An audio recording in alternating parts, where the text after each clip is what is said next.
So we're recording and I'm here very early in the morning Melbourne time with Robert Algie. Robert sent me an email about a week ago, which really caught my attention, and I just thought it'd be great to have a chat with him and let a lot of the SWS readers know about his project, and maybe there'll be some ways in which he can get help and some ways that people can get involved in what he's doing and or at least follow it. So, Robert, welcome to SWS. Thanks, Mark. Just before we start on the sort of the pointy end of what you're doing, just tell us a little bit about your sailing history. I mean, where are you sitting in Auckland? Are you? Yeah. At the moment, I'm in an old boat shed in Herne Bay, Auckland. Funny enough, I think Jimmy Spittle's boat shed's one a few houses down, and Dean Barker's is a few houses the other way. But so maybe some of the talent will sort of just waft your way, do you reckon? Yeah, more like divine intervention, you know. But who knows? Wouldn't say no. My sailing history. I mean, obviously, I think I started out in Opties really young, promptly to get put off by the attitudes of young 8-10-year-old guys and sailing coaches, and I didn't actually get back to it till end of high school. I just got asked to start work on I don't know if you've heard of Des Townsend over there. Yeah, absolutely. Yeah. And New Zealand designer. Yeah, he did a class called a Pied Piper, which was a 22-foot boat, and I had a afternoon after school job in a bicycle store, and one of the guys there was just like, hey, can you sand this? Can you help paint this boat? Can you sand the boat? And we just became mates, and next thing I'm away on a Christmas cruise for 3 weeks over summer, and as a 16-year-old, freshly back from a European exchange, looking at all of this country I had no idea existed. And I was hooked, yeah. So we raced Pied Pipers. So from about 16, 17, we probably spent a good 5 years doing Pied Piper sailing there, which is, largely drinking and going on Christmas cruises, as what a lot of the young New Zealand males do. And at a raft up over New Year's in Great Barrier Island, we had 25 of these piedies all lined up. And then we saw these old boats called mullet boats. A few of them rafted up, and they just looked so much different and so much more. Yeah, their sail ratio. They're much like a Victorian cooter boat. Yeah. We have a little bit of an exchange with some of the guys who sell the mullets. Come over and sail with us sometimes, so we know roughly about them. Talking about big ballast, a rig of a 40-footer on a 22-footer, and an imperial ton of lead. If you mess up, they sink. So and then I just got into those. And were you into them when they really hit the sort of development straps, where you were putting bigger rigs and a bit more sail, and that sort of to be fair, that kind of, I sort of refer to that as the kind of like the Australian muscle car era, like that was real, like the early 70s, Right. I mean, I was born in 79, so I'm a bit of I obviously missed all of that, but obviously, the comparisons between the sort of the GTHO Holden and there's all these and mullet boat circles for that period where they got hotted up with the sort of the bogan cars of the time. But my mullet boats, I had two of them. I had one. Here's one actually. I had one called Taitane. That's the transom off her. She is going. She does have a new transom, by the way. But so where's the rest of her? In my very patient parents' shed in the Coromandel. So Taitane was that was the mullet boat I first got, and that was a gaff rigged boat. So it was aluminium gaff rigged, and we just got a bit. I started getting it hotted up for racing, and then the opportunity to buy another one, which was modelled off her.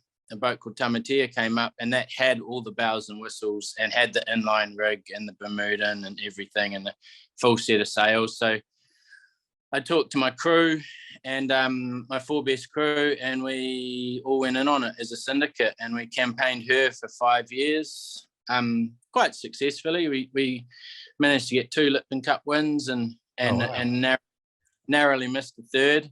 I think we got a 2nd there, but and that was a lot of fun. But then we just, you know what it's like with the syndicate boats. You know, you got 4 other guys, and I mean, it just didn't work out. I mean, we're all friends now, but we just sort of decided to sell the boat to one of the keener members, one of the older members, and he won another Lipton with it too. So it's funny, I've had plans for about a year to write a story about what makes syndicates work, and usually what doesn't make them work. You know, there's a lot of washed up syndicates around that, where, as you say, people don't necessarily end up enemies, but often there's a bit of stress and tension in the breakup, isn't there?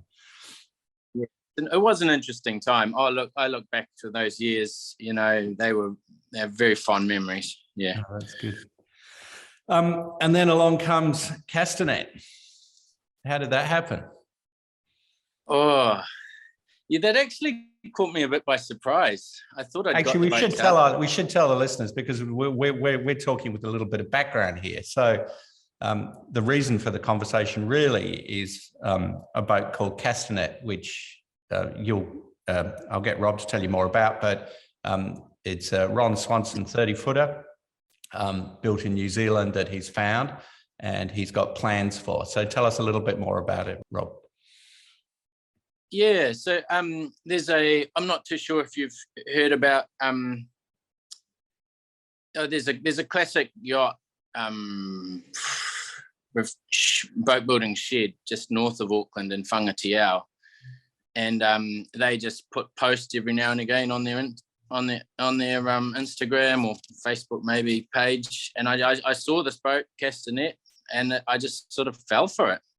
Just smacked me out of nowhere. I wasn't even looking for a boat, but yeah. What's the name of that shed? The one that posted in? Yeah, look, I can send you the link later. It's a place called Whangatiao. It's just south of Lee. But do you think people from Australia are really going to be able to spell that? Really? Do you? Okay. Yeah, I couldn't, to be honest. Send me a link. I'll put it up on the screen when we put it up there. If you shoot me a link, that'd be great. An elderly couple, Pam and George Emeritage, and their mission is to save old classic boats. And they've got this beautiful shed. It's on a spit, little red corrugated iron falling down shed. You know, very nouveau Cuban. And they just have this. You know, that you can just trust them. They just produce these beautiful restorations, and they've just got this knack of connecting buyers to sellers, you know, and it's all just sounds amazing. And I just saw they just said, oh, look, this is a friend of ours. They're trying to sell this boat, and I'd never thought about sailing offshore, because I always thought, you know, 45 feet minimum, you know, and then I see this thing that's just under 31 feet, and it's done a Sydney to Hobart, and it's won the race from Auckland to Suva, and it, you know, won the race from Hobart back to Auckland. And I'm sort of looking at it, and it was just so strange looking. You know, it's a double ender, but it's got this beautiful molded teak storm bubble, and to be perfectly honest, it reminded me of one of my favorite old mullet boats, Komari, which is a raised deck. So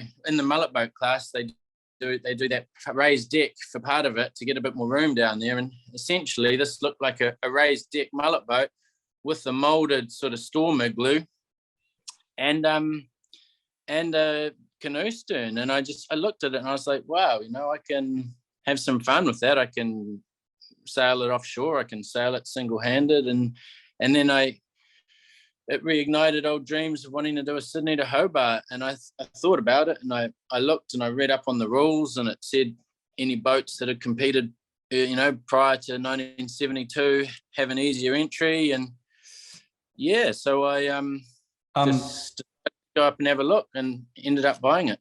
And what sort of condition was she in?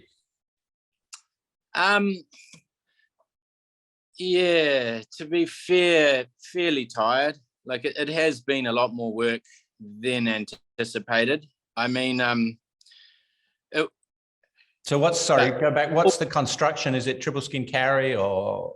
No, it's edge glued carvel, all cowrie, which is very similar. I'm not sure. I'm sure you'll know the timber. It's similar to your Huan pine over there. Yeah. Yeah. So edge glued carvel. So that means 1.25 inches thick. So that means that the top of each plank is scooped, and then the bottom's like that, and they pin down the middle. Resorcinal glue, I'm told. So it's 1.25 inches all the way around. It's very heavily built, and the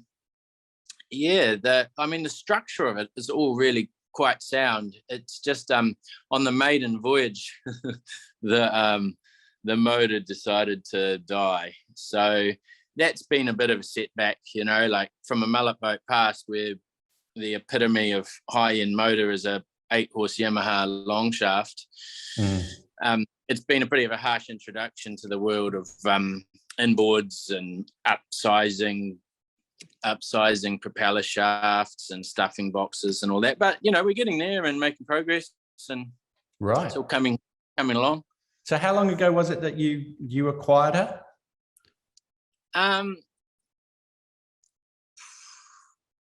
Well, it's probably a bit under a year.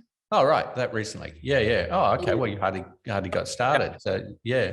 I only really got started. I mean, look, these lockdowns have helped. It's actually, I found it really helped. I had the boat out on the hard then, and it was actually really good to, keep myself busy through this COVID times and get, really stuck in. I had the original owner, Lynn Carmichael. I think he's sort of mid-80s now.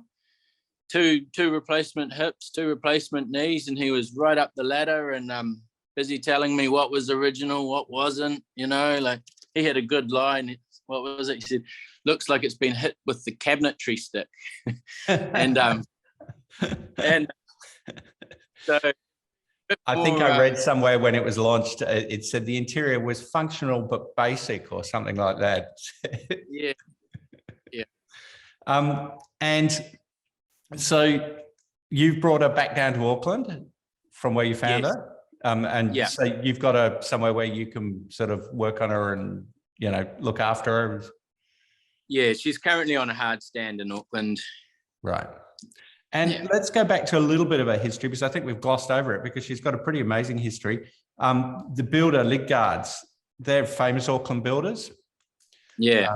So, that's a sort of a reassuring tick in that box, isn't it? That that it was built, it wasn't just sort of homemade by somebody in their backyard. I mean, have they got a good reputation in Auckland, yeah? Oh, great reputation. Yeah, the Lidgard family, very well respected name in boat building, sail making, all across the park, yacht racing. And so they would have got the plans. So the original one was Camille, was it? The original Carmen? No, it was called Carmen, wasn't it? I think. Yeah. Camille was a slightly bigger one that did the Admiral's Cup for you guys. So Lidgards would have. So the owner you were talking about, sorry, what was his name? The guy still around? Lynn Carmichael. So the story that I heard from Lynn, and because I've also talked to John Lidgard as well, the builder. I mean, he's mid-80s now as well, but he remembered the boat fondly. So they competed in a Sydney to Hobart on earlier, like around the mid-60s, and they watched Carmen win. Yeah. And from there they approached, is it Wally Ward or Ron Swanson, and got the right to build Carmen's over here. So they got the plans, basically, yeah. Yeah, and Lynn Carmichael, he said that he had been doing a fair bit of racing with the owner of Mercedes 3, Yep. and had been going over, and he spoke of him fondly, like, you know, as if it, like, you know, in such a way as he was a bit of a mentor, you know, / sailing coach type thing. And look, I may have got that wrong. It was just the impression I got. But he said he sort of he put that teak storm bubble on Castanet as a sign of respect, or like a nod to Mercedes 3. And yeah, and you look at even the way that where the Castanet sign writing is, and that top stripe along, like, it's all very much like, you know, Castanet's in exactly the same place down the hull as Mercedes is. And yeah, I've looked for similarities between the two. I found it quite interesting. Yeah, no, that's very interesting. Very interesting. And so at the moment, she's on the hard, but I mean, let's say next summer in Auckland, I mean, do you do club racing? Do you just cruise? What's the sort of the short-term sailing plan? Yeah, look, I mean, yeah, the short-term sailing plan is just to really get in there and put as many hours on the water as I can, you know, like, yeah, I mean, oh, for sure, I'll look at doing a bit of club racing, and I mean, I thought I'd got the racing out of my system with the mullet boats, but I also really want to have a go at the classic blue water stuff, you know, like doing some of the slightly longer ones. And eventually the 5-year plan is to do the Sydney to Hobart, and to bring my sister's based. She's a photographer based in Sydney, and she's always asking me to head over there. So I thought we'd and my old mullet boat crews, they all sound keen on it, and you know, put together a bit of a campaign. And I don't know, maybe for the 60th anniversary, what's that, 2027? Castanet last competed in 1967. Oh, right. I see what you're saying. So you do 2027. That would be cool. That would be rather good, wouldn't it? It'd be something that I could aim for, you know, without making it a big push. Yeah. Yeah, no, that sounds good. And, you know, I mean, it'd be bloody hard, but it's not like it's done. I sent you that little article about the guys on Solveig who've just done it. And, you know, sort of, it's funny, 30 footers now. I did my first Sydney Hobart on a 40 footer, and I remember thinking how big it was. Now it's pretty small for a Sydney Hobart boat, you know. For the 30 footers, it's a long way. It's a long 620 miles in a 30 footer. But it can, you know, it can be done, and it's done every year. So, you know, there's no reason why it couldn't happen, especially in a boat like that. So that would be a really exciting thing to think of. And are there any sort of like equivalent races you could do in New Zealand, or not equivalent, but like sort of what would be the sort of, you know, the warm up for something like that? Is there you know, around the island, around North Island race or something like that, that would be something that you would sort of tune on? Yeah, for sure. Yep. There are those sorts of races are sort of starting to become more popular in Auckland. There's I mean, recently there was a White Islands race, which I thought, you know, I mean, I the optimist in me had wanting to get the boat ready to do that. You know, I think that was a few weeks back. Right. Oh, yeah, and that was that sort of thing. From Auckland around the White Islands and back. And yeah, there is the around the North Island race. There isn't as many sort of classic offshore type boats, smaller ones, as there are in Australia. I mean, that was part of the attraction, is that it seems like Carmen, and it seems like there are a few of the are they called Swanson 30s or Carmen 30? Yeah, I think they're called Carmen class, but they're designed by Ron Swanson, and you know that. But I think, like you say, and it's probably the same with Castanet. You know, everybody had a little bit of their own input, and I wouldn't, you know, I'm sure Lynn would have had a bit of his input, and you know, probably Lidgard's as well would have had a bit of input. So they won't all be the same at all.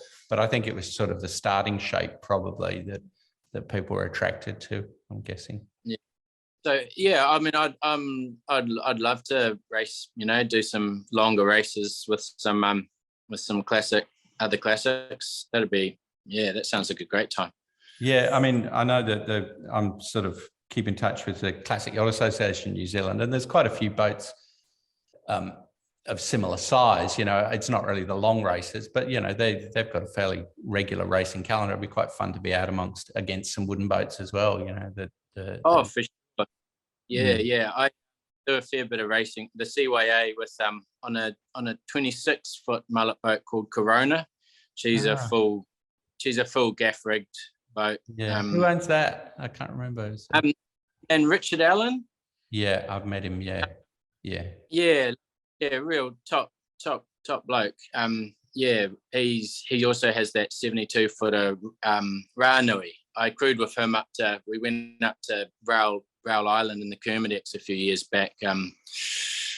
What we're doing, we were replacing conservation staff, putting new staff on, dropping off the Christmas presents and bringing the tired staff home. So it was good to, and I suppose that's where I got my first taste of blue water and really, and prompted this notion to have a look. That's sort of what made Castanet so appealing. Fantastic, Rob. Well, I'm really excited, Rob. I'm excited. How cool would it be to see it over here like a few years later?